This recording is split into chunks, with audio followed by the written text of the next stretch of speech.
One family dominated reality television for more than 10 years. The Duggars were who they were. Impossibly many, smiling and wholesome.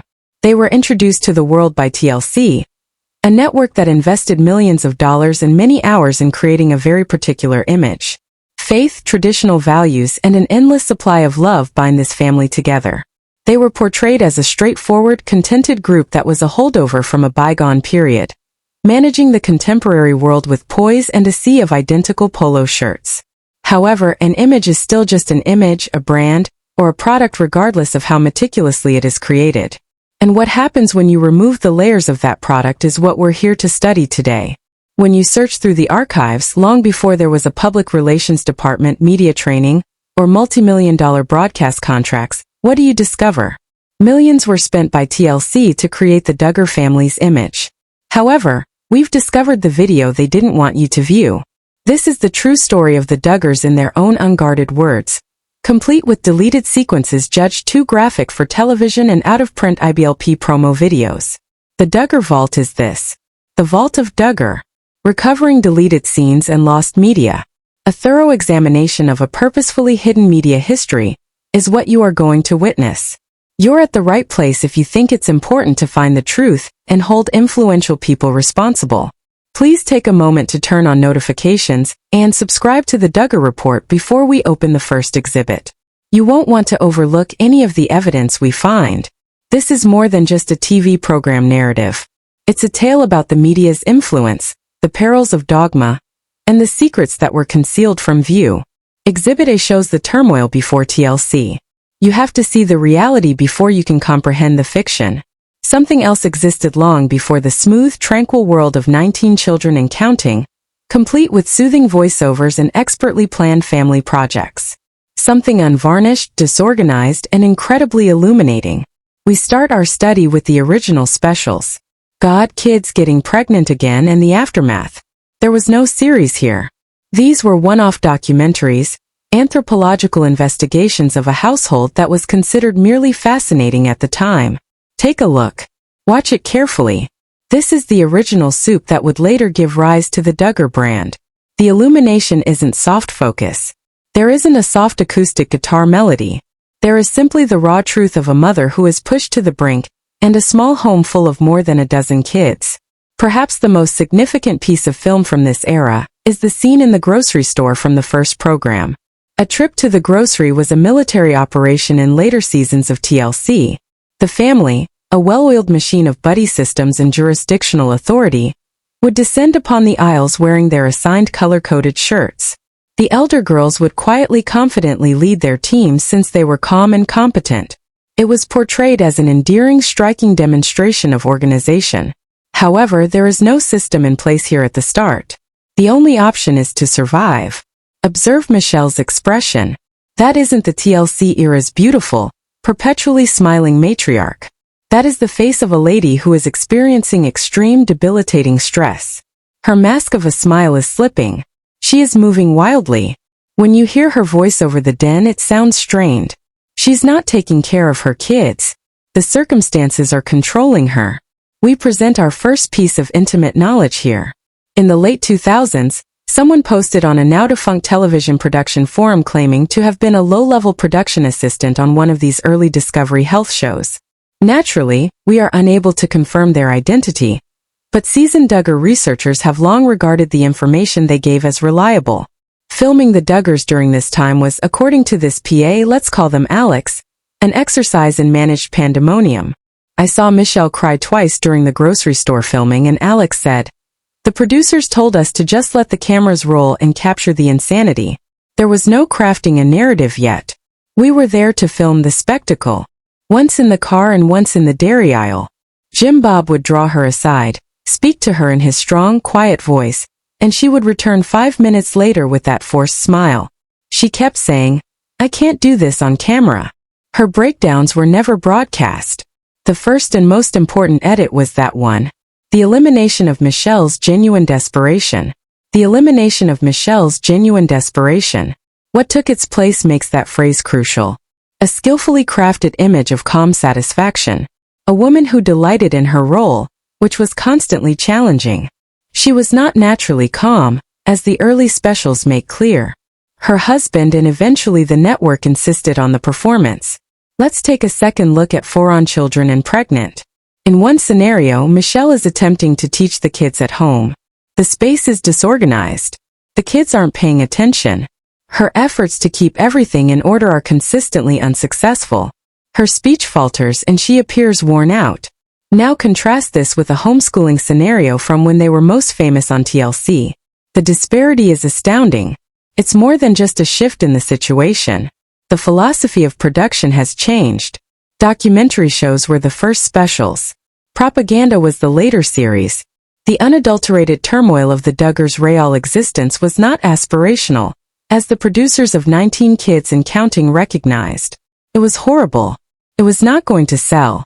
The notion that Christianity and family structure might bring order to this upheaval was what would sell. Thus they just stopped displaying the mayhem. This technique of sanitization also applied to Jim Bob. He frequently appears as a somewhat less well-intentioned, but overburdened father who is more of a bystander in the day-to-day rigors of child care in the early stages. He makes clumsy jokes, appears unprepared to manage the kids, and frequently lets a frazzled Michelle handle the occasional crises. However, the Jim Bob with 19 children and counting is a very different person. He is the wise, kind leader and the patriarch. With assurance, he gives talking head interviews while offering folk knowledge on faith, family, and money. He always has the upper hand. Between these two depictions, what transpired? There was a major disagreement between Jim Bob and the original TLC production team. According to another insider source, this one from a crew member who reportedly worked on the switch from the specials to the entire series. According to the source, Jim Bob was quite dissatisfied with his portrayal after viewing the final cut of the first few programs. He thought he appeared silly and weak. Jim Bob allegedly gave an ultimatum.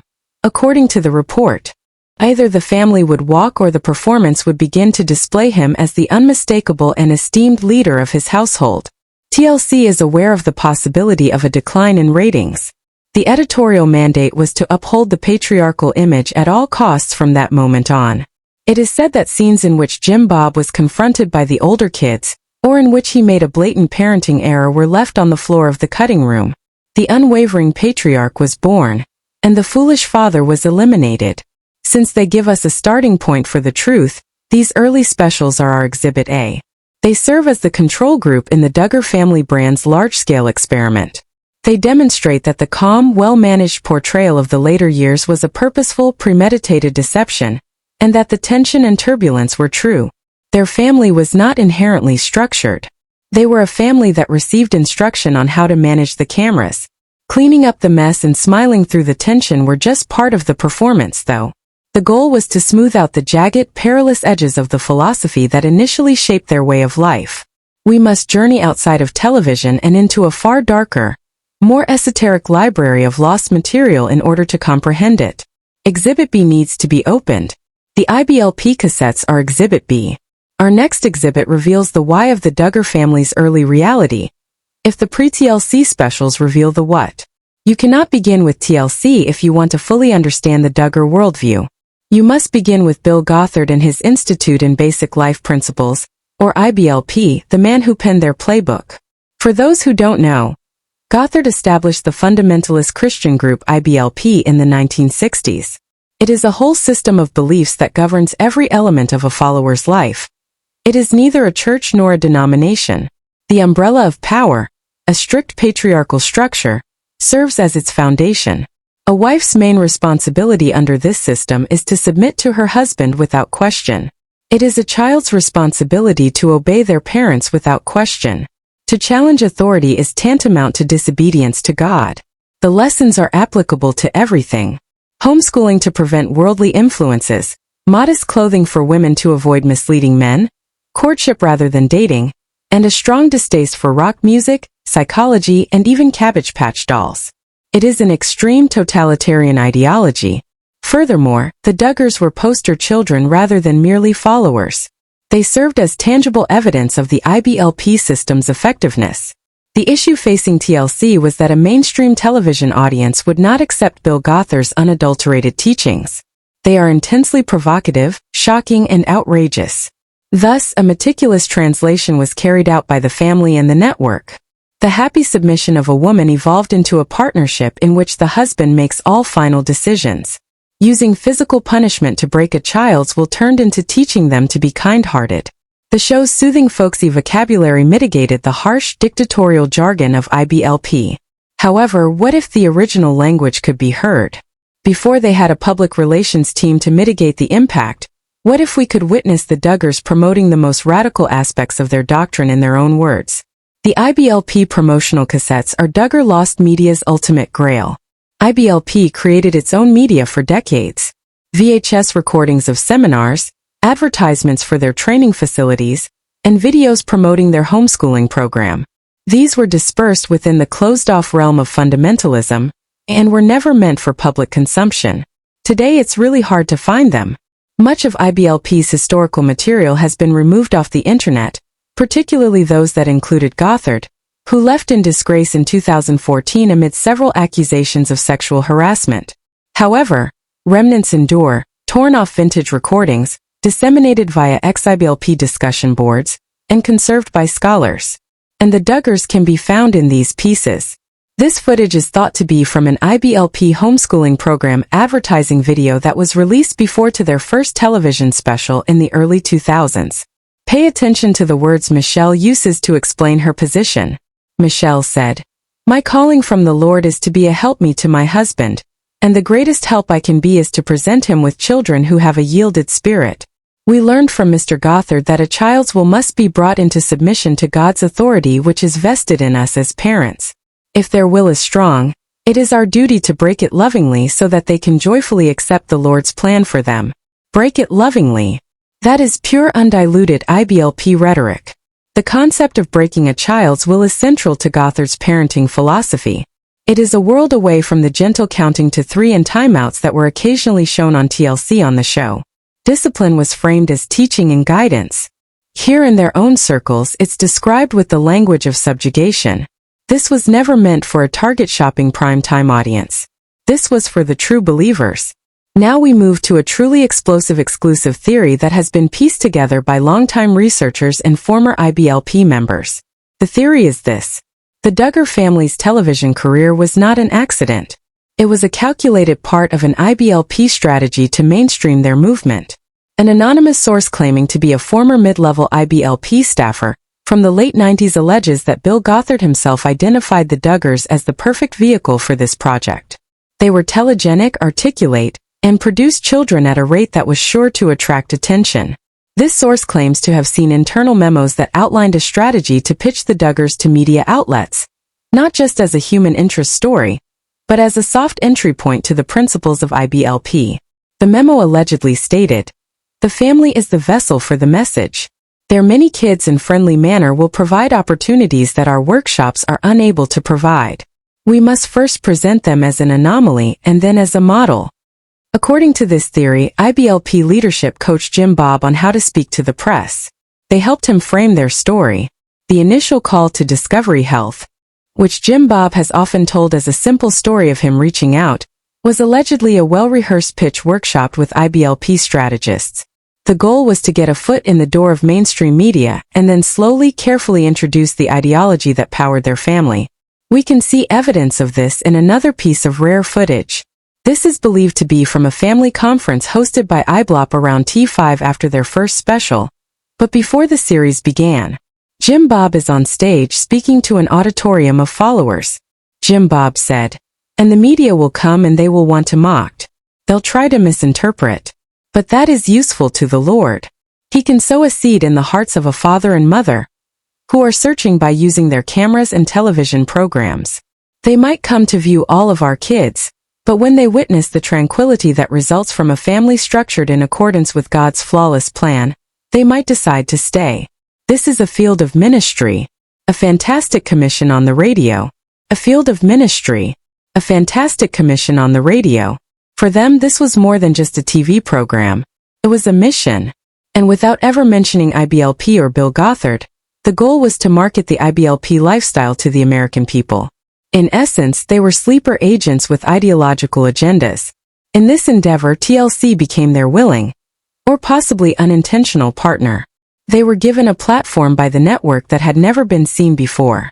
Additionally, TLC producers were working for IBLP, while they were busy removing Jim Bob's awkwardness and Michelle's worry. They were disguising a high-control fringe ideology as harmless, eccentric, and kid-friendly entertainment. Think about the idea of jurisdictions. The show frequently emphasized the family's chore structure in later seasons.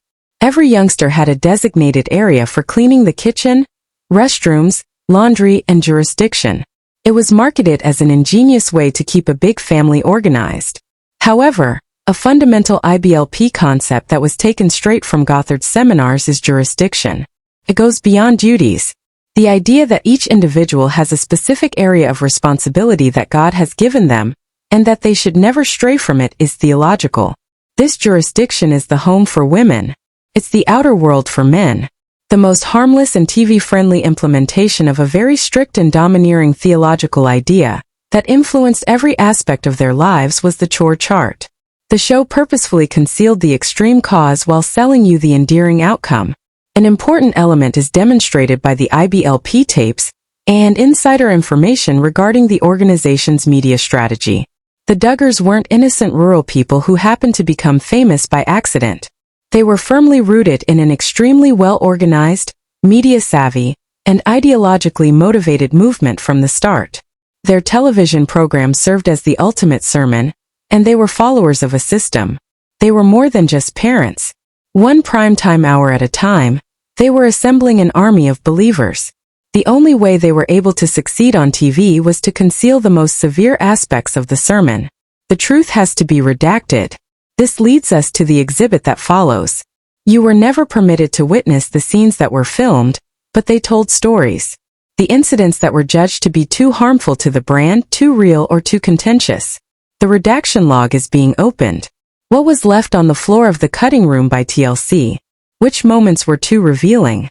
A shocking image of the truth that was meticulously manipulated out of existence is shown by the testimonies of former crew members, forum posts, and insider disclosures. Even more startling than the lost footage is the reality of what was redacted. The next thing we'll reveal is that every TV program leaves video on the floor of the cutting room. It's just the way things are. However, editing the Duggars involved more than just creating a cohesive narrative or cutting for time. It was a methodical cleansing of ideology, redacting any moment that deviated from the meticulously crafted brand of calm, content, religious perfection was the goal. Stories have been leaking out for years from local production assistants, producers, editors, and people who say they worked on the show. A mosaic of the show that might have been the one that was taped but never shown is created by these accounts that are shared in private messages, online forums, and quiet interviews. The redaction log is this. The parenting edit, breaching the will, is case file number 001. Their seemingly magical ability to produce well-behaved, obedient children served as the foundation for the Duggar brand. Discipline on camera consisted of a soft-spoken, no sweetie correction, a silent correction, or in severe situations, a quick timeout. However, their actual parenting style, which was based on Bill Gothard's beliefs, was much harsher. It was also frequently captured on video, according to several crew sources. Blanket training is one of the most contentious IBLP parenting strategies. In one episode, Michelle gave a brief and gentle explanation of the topic. A baby with a single toy is laid out on a blanket. The parent says no and swats them with a flexible switch or ruler if they crawl away. Until the child learns to remain on the blanket, this is done repeatedly. According to IBLP, the objective is to break the child's innately rebellious will and teach submission from birth. In an anonymous Amore Ask Me Anything post on Reddit in 2016, a former production assistant talked about filming a scene that went far further than the sanitized version that was broadcast once. This source will be referred to as Sam. Sam said, "We were filming a B-roll of daily life in the house. This was around 2010. One of the younger toddlers, maybe 18 months old, was being blanket trained by one of the older girls. Every time the baby would try to crawl off the blanket to get to another toy, the older sister would hit the baby's hand with a little plastic ruler. The baby started crying. Not just a fussy cry but a distressed, painful wail. The sister didn't stop. She just kept putting the baby back and repeating the process, looking straight ahead with this blank expression. Michelle walked in, saw the camera was on them, and immediately cooed. "Oh, we're learning our boundaries, aren't we? Such a good helper, sweetie." Then she looked at the cameraman and said with a smile that didn't reach her eyes, "I think we have enough footage of this." The message was clear. That footage was never used, and we were told not to film blanket training again, unless specifically instructed by the showrunner. This account is chilling not just for the act itself, but for the casual, almost robotic way it was carried out and the immediate brand-protecting intervention from Michelle. The redaction here was twofold. First, the raw, upsetting reality of a crying baby being repeatedly struck was deemed too shocking for TLC's family-friendly audience. Second, and more importantly, it revealed the system of delegation. An older sister, herself just a teenager, was tasked with inflicting a painful, psychologically conditioning exercise on her toddler sibling. This wasn't just parenting. This was the indoctrination machine in action, and it was far too real for reality TV. Another crew member in a separate private forum for television professionals spoke of the constant presence of what the Duggars called the rod.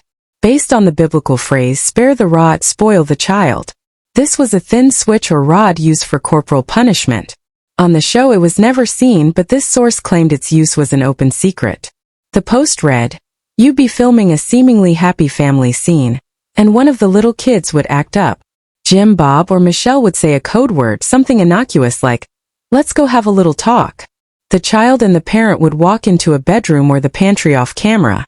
You wouldn't hear yelling, but you'd hear a few sharp thack sounds followed by muffled crying.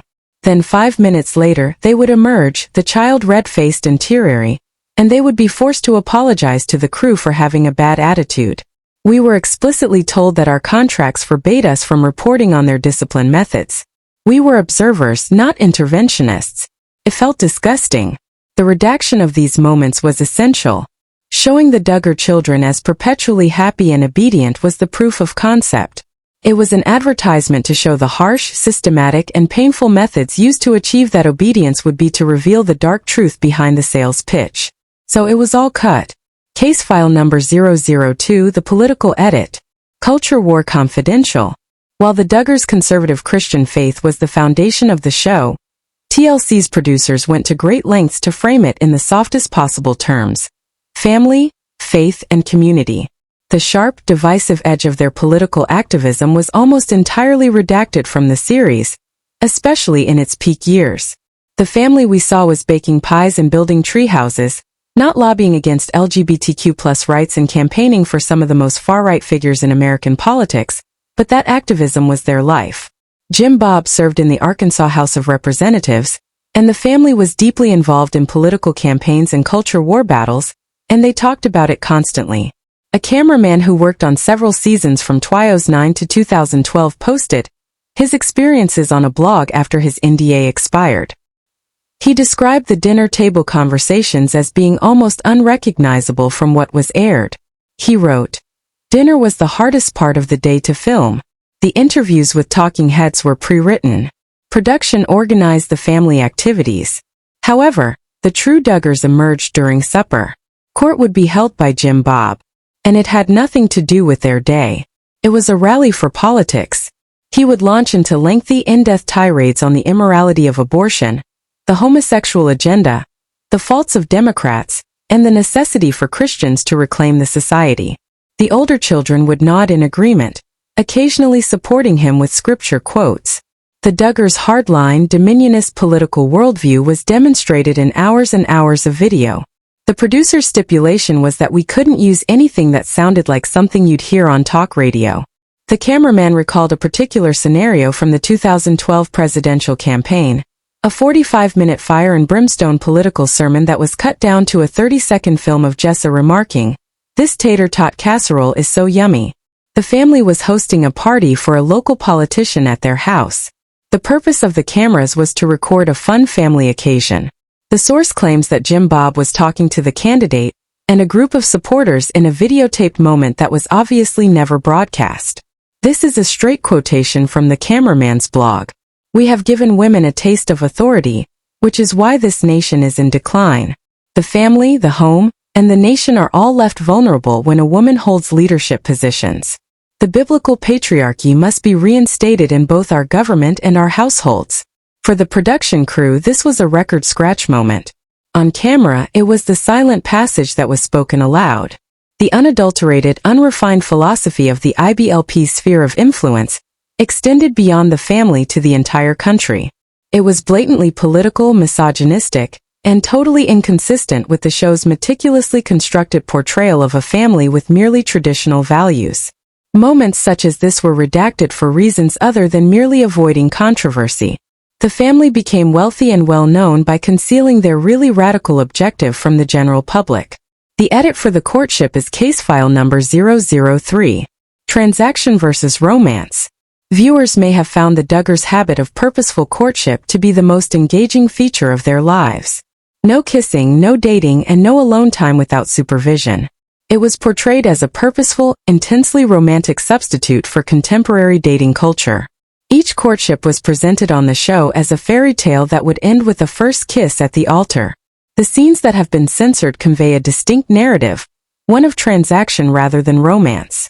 A tale of stress, worry, and uncertainty being methodically stifled.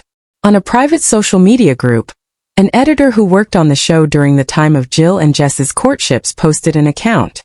According to them, the process of piecing together romance incidents creates an enthusiastic story. The editor wrote, "My job was to find every single second of footage where the girl looked happy. A single glance, a slight smile, a nervous laugh that was gold. There were 10 minutes of painfully awkward silence or Jim Bob questioning the poor guy like he was interviewing for a job for every single one of those moments.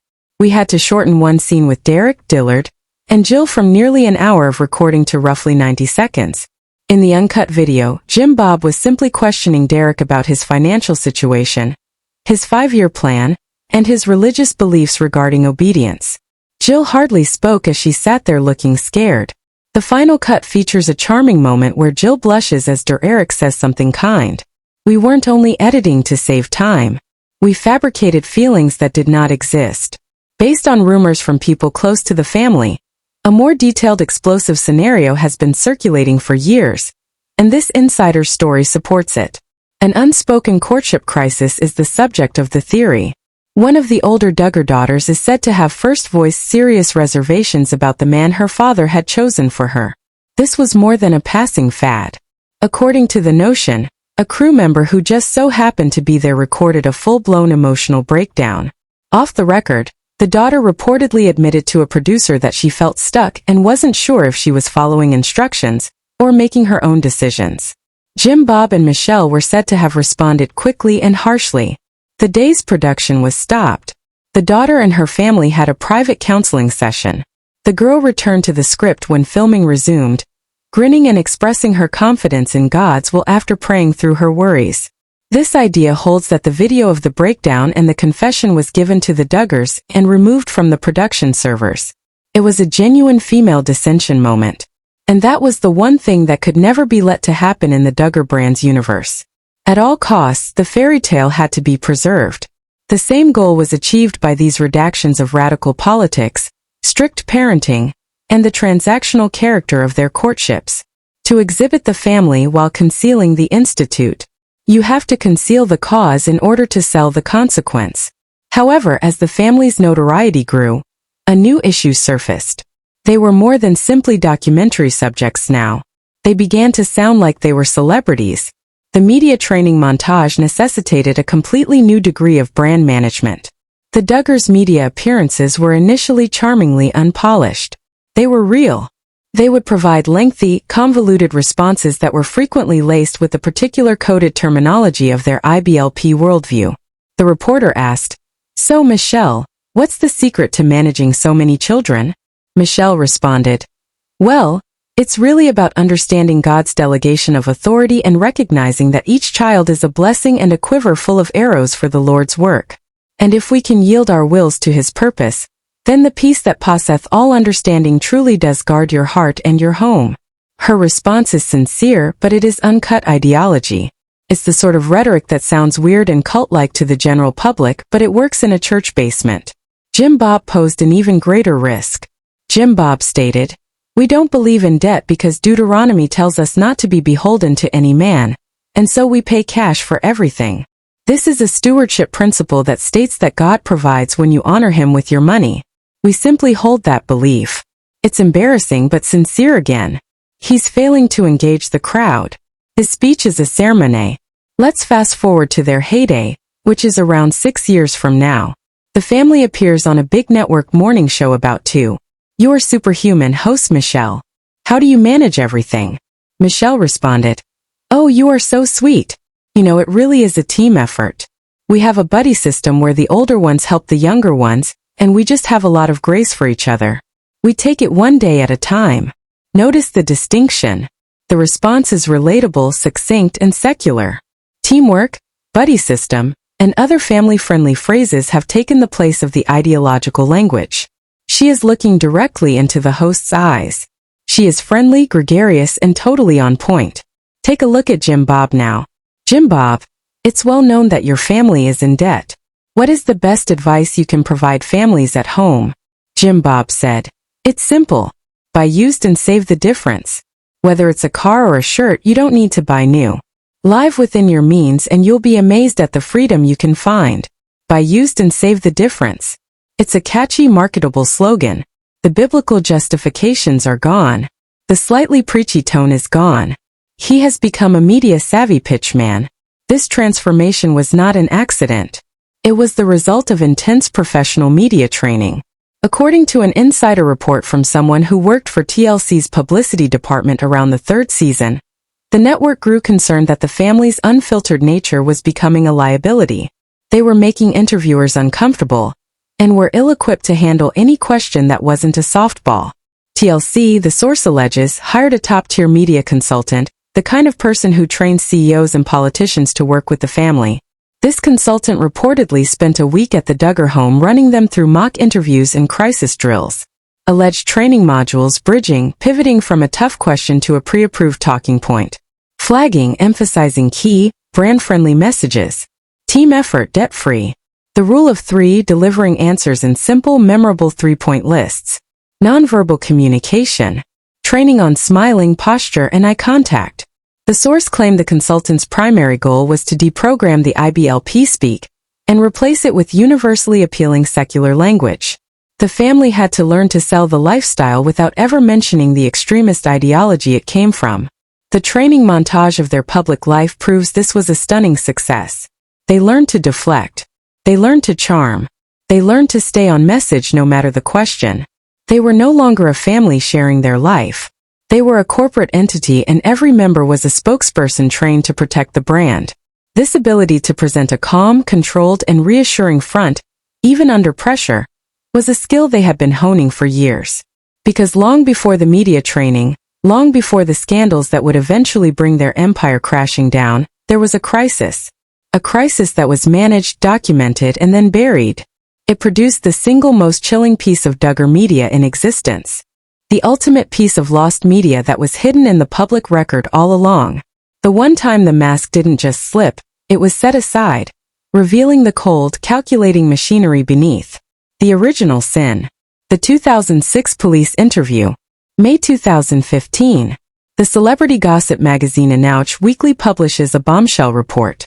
They have unearthed a police report from 26 detailing an investigation into allegations that the eldest Duggar son, Josh, had molested several underage girls, including some of his own sisters, years earlier. The story is a sickening betrayal of everything the Duggar brand claimed to represent. The fallout is immediate. TLC cancels 19 kids and counting. The family's carefully constructed world shatters. In the midst of this firestorm, another piece of evidence from that 2006 investigation is made public. A digital audio recording of a police interview with Michelle Duggar. This audio is the Rosetta Stone of the Duggar family. It is the one unguarded, unproduced, and unedited moment where we hear the crisis management machine in its purest form. This is not Michelle, the beautiful TV mom. This is Michelle, the strategist, the protector of the family unit, the implement of the IBLP's crisis protocol. Let's be clear about the timeline. This interview took place in 2006. The family's first TLC special, Kids and Counting, would air 2 years later in 2008. The 2015 scandal was nearly a decade away. When Michelle sat down with this investigator, She was not a world-famous celebrity navigating a public relations nightmare.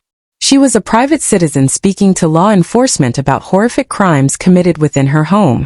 Her response, therefore, is not the result of TLC's media training. It is the result of her IBLP training. The investigator said, "Just in your own words, just tell me what happened." Michelle Duggar said, "Okay, we have an older son who, when he was about 14 and a half, got to the point that he was curious about, girls. And so, he did some inappropriate touching." Listen to her tone. It is calm, measured, almost detached. There is no audible anger, no grief, no shock. She is delivering a report. Her language is a masterclass in minimization and passive voice. He got to the point that he was curious. He did some inappropriate touching. This is not the language of a mother describing the violation of her daughters. This is the language of a spokesperson managing a delicate situation. This is exactly what Bill Gothard's teachings prescribe in a crisis.